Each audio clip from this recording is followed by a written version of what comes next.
Mega செய்திகள்.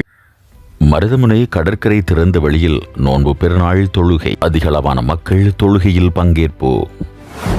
அல்லாஹு அல்லாஹு அக்பர் அல்லாஹு அக்பர் வலில்லாஹில் ஹம்து அல்லாஹு அக்பர் அல்லாஹு அக்பர் அல்லாஹு அக்பர் லா இலாஹா இல்லல்லாஹு அல்லாஹு அக்பர் அல்லாஹு அக்பர் வலில்லாஹில் ஹம்து அல்லாஹு அக்பர் அல்லாஹ்.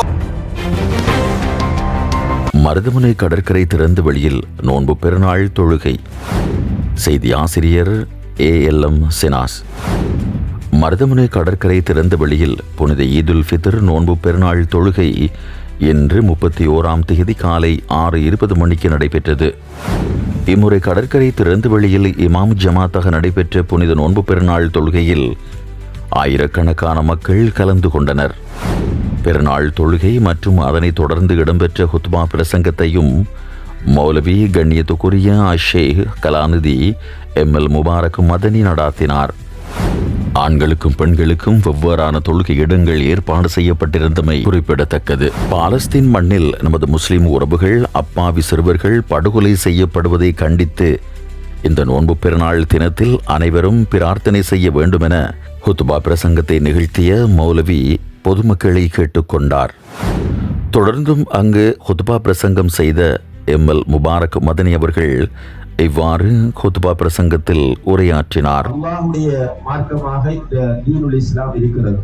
அல்ஹம்துலில்லாஹ், இந்த மிகப்பெரிய நிஅமத்தை அல்லாஹ் தஆலா நமக்கு தந்ததற்காக நாம் எல்லோரும் அல்லாஹ்வுக்கு நன்றி செலுத்த கடமைப்பட்டிருக்கிறோம். இதை புரிந்து என்னை அல்லாஹ் தஆலா வேறொரு சமயத்தை வேறொரு கொள்கையை ஏற்றுக்கொள்ளாமல் இந்த தீனை ஏற்றுக்கொள்ள வைத்திருக்கிறான் என்கிற வகையில் இதை புரிந்து கொண்டு அல்லாஹுக்கு நாம் எல்லோரும் நன்றி செலுத்த வேண்டும். அன்புள்ள சகோதர சகோதரிகளே, இந்த தீனுல் இஸ்லாம் இந்த உலகத்தில் வேகமாக பரவக்கூடிய ஒரு மார்க்கமாக காணப்படுகிற அதே நேரத்தில் உலகத்தில் மிக தவறாக புரியப்பட்டு கொண்டிருக்கிற ஒரு மார்க்கமாகவும் காணப்படுகிறது. முஸ்லிம் அல்லாதவர்களில் பெரும்பாலானவர்கள் அறியாமையின் காரணமாக இந்த மார்க்கத்தை தவறாக புரிந்திருக்கிறார்கள். அவர்களில் சிலர் வேண்டும் என்று இந்த மார்க்கத்தின் புகழை, கீர்த்தியை, கண்ணியத்தை கெடுப்பதற்காக திட்டமிட்டு தவறான புரிதல்களை பரப்பிக் கொண்டிருக்கிறார்கள். இது ஒரு புறம். இன்னும் ஒரு புறம், முஸ்லிம்களில் உள்ள பெரும்பாலானவர்களுக்கு இஸ்லாம் என்றால் என்னவென்றே தெரியாது. சில சடங்குகள், சம்பிரதாயங்கள், சில மரபுகள், சில மூட நம்பிக்கைகள், சில அனாச்சாரங்கள், இவை இஸ்லாம் என்று நினைத்துக் கொண்டு அவர்கள் வாழ்ந்து கொண்டிருப்பதை நாம் பார்க்கிறோம். அவர்களாலும் இஸ்லாம் தவறாக புரியப்பட்டிருக்கிறது. அன்புள்ள சகோதர சகோதரிகளே, இஸ்லாம் இஸ்லாம் இஸ்லாம் என்று நாம் திரும்ப சொல்லுகிற மார்க்கம் என்னவென்றால், அல்லாஹ்வுடைய வார்த்தைகளாகிய அல் குர்ஆனும் நபிகள் நாயகம் ஸல்லல்லாஹு அலைஹி வஸல்லம் அவர்களுடைய சொல் செயல் அங்கீகாரமாகிய சுன்னா அல்லது ஹதீஸும் தான் என்பதை நாம் புரிய வேண்டும். இந்த இரண்டும் தான் இஸ்லாம் ஆகும். இந்த இரண்டை விடுத்து இஸ்லாம் என்ற ஒன்று கிடையாது. இந்த இரண்டுக்குள் தான் நாம் சொல்லக்கூடிய இன்னும் ஒரு ஆதாரமாகிய இஜ்மா என்பது வரும். சட்டத்துறையிலே நாம் பயன்படுத்தக்கூடிய கியாஸ் என்கிற ஆதாரம் வரும். இது போன்று இன்னமுள்ள ஆதாரங்கள் எல்லாம் இந்த குர்ஆன் ஹதீஸ் என்கிற வட்டத்திற்குள் தான் வரும் என்பதை நாம் புரிந்து கொள்ள வேண்டும். இந்த மார்க்கத்தை நம்ம பின்பற்ற வேண்டும் என்றால் குர்ஆனையும் ஹதீஸையும் நாம் பின்பற்ற வேண்டும் என்பது இதனுடைய அர்த்தமாகும். அல்லாஹ்வுடைய தூதர் ஸல்லல்லாஹு அலைஹி வஸல்லம் அவர்கள் வந்து அந்த சமுதாயத்திற்கு சொன்னார்கள், இத்தபிஉ மா உன்ஸில இலைக்கும் மிர் ரப்பிக்கும், உங்களுடைய ரப்பிடம் இருந்து உங்களுக்கு அருளப்படக்கூடிய இந்த மார்க்கத்தை பின்பற்றுங்கள் என்று சொன்ன போது அவர்கள் சொன்னார்கள், பல் நத்தபிஉ மா அல்ஃபைனா அலைஹி ஆபாஅனா, நீ சொல்லக்கூடிய இந்த குர்ஆன் ஹதீஸை நாங்கள் பின்பற்ற மாட்டோம், எங்களுடைய மூதாதையர்கள் எதில் இருந்தார்களோ அதைத்தான் நாங்கள் பின்பற்றுவோம் என்று சொன்னார்கள். அல்லாஹ் கேட்க சொன்னான், உங்களுடைய மூதாதையர்கள் அறியாமையிலும் வழிகட்டிலும் இருந்தாலும் மூதாதையர் என்று அவர்களுக்கு பின்னால் நீங்கள் போவீர்களா என்று நபியை நீங்கள் கேளுங்கள் என்று குர்ஆன் வசனத்தை அல்லாஹ் இறக்கினார். அப்ப மூதாதையர்கள் என்பது மார்க்கத்தில் ஈடுபடாது. தீனுல் இஸ்லாம் என்று சொன்னால் குர்ஆன் ஹதீஸ். அடுத்ததாக மக்களிடத்திலே போய் இந்த மார்க்கத்தை பின்பற்றுங்கள் என்று சொன்ன போது அவர்கள் சொன்னார்கள், எங்களில் பெரும்பாலானவர்கள் நீ சொல்லக்கூடிய கொள்கையில் இல்லை, உன்னை அதிகமானவர்கள் ஏற்றுக்கொள்ளவில்லை, எனவே நீ எங்களோடு சேர்ந்து வந்துவிடு, நீ பெரும்பான்மையோடு வந்துவிடு என்று சொன்ன போது அல்லாஹு தஆலா குர்ஆன் வசனத்தை இறக்குகிறான்,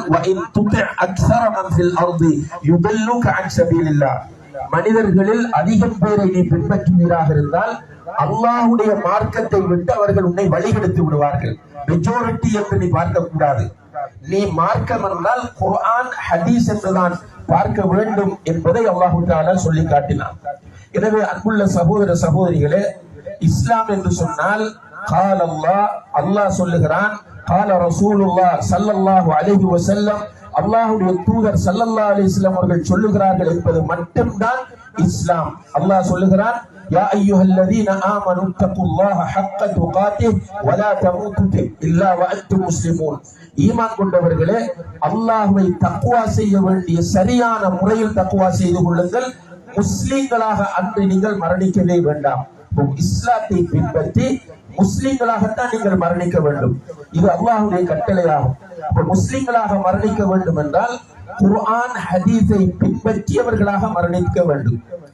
அல்லாஹ்வுடைய தூதர் ஸல்லல்லாஹு அலைஹி வஸல்லம் அவர்கள் நமக்கு தேவையான அனைத்து விஷயங்களுக்கும் வழிகாட்டி இருக்கிறார்கள். இல்லாவிட்டால் அவர்கள் ஒரு தூதராக வர வேண்டிய அவசியம் இல்லை. எவையெல்லாம் நம்மை சுவர்க்கத்திற்கு இட்டு செல்லுமோ அவை அனைத்தையும் அல்லாஹ்வுடைய தூதர் காட்டி தந்திருக்கிறார்கள். எவையெல்லாம் நம்மை நரகத்திற்கு இட்டு செல்லுமோ அவற்றையெல்லாம் எச்சரிக்கை செய்திருக்கிறார்கள். அல்லாஹு தஆலா சொல்கிறான், நபியே ஃபஇல்லம் யஸ்தஜீபு லக, நீ கொண்டு வந்திருக்கிற இந்த குர்ஆன், நீ சொல்லக்கூடிய இந்த ஹதீஸுக்கு இவர்கள் கட்டுப்பட மறுத்தால், இது குர்ஆன், இது முபாரக் மதனியுடைய அல்லது ஏனைய மௌலைமாருடைய கூற்று கிடையாது, அறிஞர்களுடைய கூற்று கிடையாது. குர்ஆனிலே அல்லாஹ் சொல்லுகிறான், ஃபஇல்லம் யஸ்தஜீபு லக, நபியே நீ சொல்லக்கூடிய இந்த குர்ஆனுக்கும் ஹதீஸுக்கும் இந்த மக்கள் கட்டுப்பட தவறினால் ஃபஅலம், நீ தெளிவாக அறிந்து கொள், இன்னமா யத்தபிஊன அஹ்வாஅஹும், அவர்கள் தங்களுடைய மனோஇச்சையை தான் பின்பற்றுகிறார்கள்.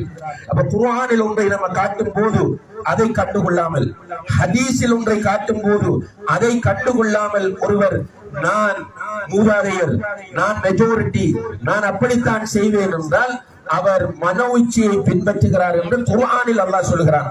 இதை ஏற்றுக்கொள்ள உங்களுடைய உள்ளம் தயங்கினால் அல்லது இதற்கு வேறு விளக்கங்களை உங்களுடைய மனம் சொன்னால் மீண்டும் புரிந்து கொள்ளுங்கள். அல்லாஹ் மீது சத்தியமாக சொல்கிறேன், நீங்கள் மனோஇச்சையை தான் பின்பற்றுகிறீர்கள்.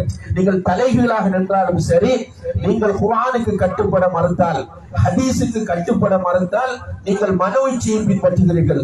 அல்லாஹ் இன்னும் ஒரு இடத்திலே கேட்கிறான், அஃபரஐத மன் இத்தஹத இலாஹஹு ஹவா, யார் தன்னுடைய மனோஇச்சையை கடவுளாக ஆக்கிக் கொள்கிறாரோ. அப்ப மார்க்க விஷயத்தில் மனோஇச்சையை கடவுளாக ஆக்குகிறவன் முஷ்ரிக்.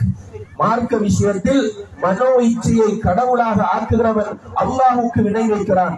இதுல சிம்பிளா இருக்காது என்றால், நம்முடைய மைண்ட்ல சில விஷயங்கள் ஏற்கனவே ஃபீடாக இருக்கும், சில விஷயங்கள் பதிந்திருக்கும். அதற்கு மாற்றமான ஒரு கருத்தை சொல்லும் போது அதை வலிந்து வேறு விளக்கம் கொடுத்து நம்முடைய கருத்தை நியாயப்படுத்த முயற்சி செய்வது இல்லை. ஒரு முஸ்லிமை பொறுத்தவரையில் அல்லாஹ் சொல்லுகிறான், இன்னமா கான கௌலல் முஃமினீன் இதா துஉ இலல்லாஹி வ ரசூலிஹி லியஹ்கும பைனஹும். உண்மையான முஃமின்களிடம், நல்லா புரிந்து கொள்ளுங்கள், அல்லாஹ் சொல்லக்கூடிய கூற்று, உண்மையான முஃமின்களிடம் அல்லாஹ்வுடைய தீர்ப்பு, அல்லாஹ்வுடைய தூதரின் தீர்ப்பின் பக்கம் வாருங்கள் என்று அழைக்கப்பட்டால் அவர்களுடைய பதில் சமிஅனா வ அத்தஅனா. அல்லாஹ்வுடைய தீர்ப்பா, அல்லாஹ்வுடைய தூதரின் தீர்ப்பா, நாங்கள் கேட்கிறோம், கட்டுப்படுவோம் என்பதுதான் அவருடைய பதிலாக இருக்குமே தவிர அது இதுக்கு மாற்றமானது, இது அதுக்கு மாற்றமானது, இதுக்கு அப்படி இருக்கு இப்படி இருக்கு என்று விளக்கம் சொல்வது ஒரு முஃமினுடைய பண்பு அல்ல என்று அல்லாஹ் சூரா அல் முஃமினூன் என்கிற அத்தியாயத்தில் தெளிவாக சொல்லிவிட்டார். எனவே சூரா நூறிலே, எனவே அன்புள்ள சகோதர சகோதரிகளே, அல்லாஹ்வுக்கும் ரசூலுக்கும் கட்டுப்பட வேண்டும், குர்ஆனுக்கும். மெகா செய்திகளுக்காக ராஜி முஹம்மட். மெகா தொலைக்காட்சி என்றும் உங்களோடு.